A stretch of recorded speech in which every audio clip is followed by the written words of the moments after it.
শুভ সকাল বন্ধুরা। কাল তোমরা সবাই জানো হনুমান জয়ন্তী ছিল। আর এই বছরটা যেহেতু মঙ্গলের বছর, তাই আমাদের প্রত্যেকেরই মঙ্গলবার দিন এবং শনিবার দিন, যদি শনিবার নাও হয়, মঙ্গলবারটা একটু হনুমানজির আরাধনা করা উচিত। হনুমানজিকে তুষ্ট করতে কিন্তু বেশি কিছু লাগে না। একটু তুমি ফুল আর তুলসীর মালা আর লাড্ডু যদি পারো, কলা লাড্ডু যদি পারো, আর হনুমানজিকে চামেলির তেল, পান আর সিঁদুর, মেটে সিঁদুর, এটা দিলেও হয়, না দিলেও হয়। এটা আমার মন্দিরের মা কালী।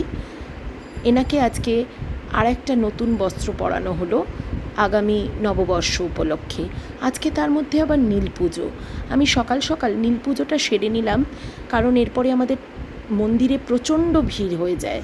তারপরে সন্ধেবেলা ইচ্ছে আছে যেটুকুনি যা রিচুয়ালস বাকি আছে সেটুকুনি করার। কালকেও মোটামুটি উপোস ছিলাম, মোটামুটি কি কালকে তো কিছুই খাইনি, আর আজকেও ইচ্ছে আছে, দেখা যাক।